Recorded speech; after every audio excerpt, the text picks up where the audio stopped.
Hey everyone, this is Keith Scott from out in Sydney, Australia. I'm one of the voices of Bullwinkle J. Moose. It's time to watch Relentless and Unstoppable. And so give it up for your main hosts, Douglas Kenny and Andy McPhee. Hey everybody, this is Doug Kenny and welcome to Relentless and Unstoppable. We have another amazing guest coming on the channel today, so please hit like and subscribe. And after this episode, please stay tuned to the RNU channel for more amazing guests. Let's get this on! Hey everybody, how you doing? Just a quick little share of why I started Relentless and Unstoppable. It was for one very simple reason, because of Doug Kenny. Nothing to do with me at all, zero. I was just coaching Doug, and he took on the coaching and mentoring, and he made all the changes. He took all the suggestions from his parents as well as my coaching, but it was all about Doug, his breakthrough and his weight loss, his willingness to accept that he is dealing with high functioning autism and other issues, but he's never quit, he's never given up. So we did one interview with him to share his story, and then we decided to start interviewing other people. And Doug has now taken over the whole channel, and he does all the interviews, he runs everything. He's just an amazing young man. So RNU was born from simply what an amazing young man Doug is, and his story needed to be shared.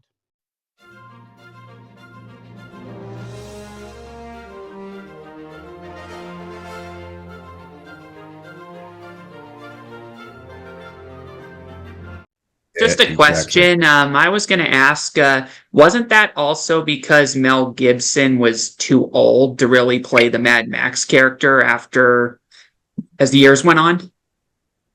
No, absolutely. That was an integral part of it, because for a while Mel was supposed to do Fury Road, and I'm talking about 3 years earlier, meaning when we started prepping Fury Road, it ended up being another 3 years before it was actually shot. And there are other circumstances, like the dollar, the Australian dollar compared to the US dollar. I mean, there's all, commercial factors and monetary factors that come into it. But when I say that, I mean, just say you decide Mel is not right, then you'd still have to find another Mel Gibson type character. And that's what I mean. When he came across Tom, he felt he was the closest to a Mel Gibson that he'd come across, and hence the role, and obviously a tremendous choice. And there is another script written for the Mad Max character. If you remember, there's one scene in Furiosa where this character gets out of the vehicle on a cliff top, and he's looking down at Furiosa as she's basically crawling her way through the desert. That was actually Tom Hardy's double, Jacob. Who's he's become his full-time double, but that was representative of the fact that there is another movie, and the sequel that'll come, if it gets to be made, is in the same time period. In other words, you're aware that Max is in that Furiosa period of time on the journey that we saw with Furiosa. So again, it'd be fascinating to see if another movie gets made. Some of it was dependent, I read, on the success of Furiosa, but who knows, Yeah, you don't. And I mean, it has done well, right? I mean, it's got, I've not heard anything negative about it. So, but sometimes, Annie, that's all very well. It still gets down to overall box office success in the money. Of course, yeah. Anyway, yeah, and it's tough. I mean, look at the stunts. I mean, Guy Norris and, Timmy Wong, friend, was coordinator. They had sequence coordinators. Incredible stunts. And yes, there was more CGI, where they create certain backgrounds and blah, blah, blah. But still, the stunts are what we call old school, the same as Fury Road. Every stunt you see, most of the time, is a real stunt, putting their life on the line, which gives it such a rounded, guttural feel. It's so organic, and it obviously took months and months to shoot, incredible amount of planning, and just some incredible stunties, just doing some amazing work, whether you're a driver, a biker, or somebody just doing physical stuff with boots on the ground. You know, it's Yeah, they're incredible, man. Like the stuff that these guys do, like just it's nuts when you're looking at it. It's crazy, you know. But highly trained, you know. Highly trained, and people look at that and say, "Oh, it's dangerous." Just, you know, so much of what you see on the screen is a result of, again, of Guy Norris and his need for preparation. Mm. You know, it's all about the prep. You know, and all of those stunts are so rehearsed. And the idea of rehearsal, as much as anything, is to try and safeguard against all the possible things that could go wrong. Mm. What are the wheel camera? Blah, blah, blah. Where are we going to put the cameras? And they rehearse for every possibility. And hopefully nothing does go wrong. But I often say the reason stunties get paid the big bucks when they do a stunt, because if it goes wrong, it can be catastrophic. And oh, God, yes. That's what it is. So it's about the meticulous planning and the planning of everybody involved, and just the experts that are on board to make that happen. Richie, Richie, I must ask, what uniform are you wearing? This is when I fly my helicopter. This is a flight jacket. You know, sometimes I've got to get a move on, and I've got this. I wished I didn't take a drink of water then, because I nearly drowned. Why is Andy laughing, Doug? What's it all about? I don't know. Maybe he's a little bit buzzed, like a helicopter. Mute him out.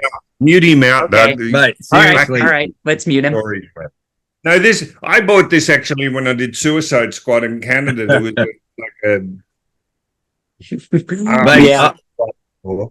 I probably wouldn't. I probably would jump in a helicopter with you. It could be safer than walking across a pedestrian crossing with you. Anyway, that's for sure. Okay, you see what this is about. This is segueing into me tearing my Achilles and my calf muscle 2 days before I'm on a plane to go to Arizona to work on another shoot. I said to everybody, "See you later. I got to run to my car." Took off, tore my calf. I was in a boot and in a wheelchair on the plane. So Andy gets a kick out of it. You know, all the fight scenes you've done all your life, we were laughing about it. Everything you've done that could have killed you, you can't get across a pedestrian crossing.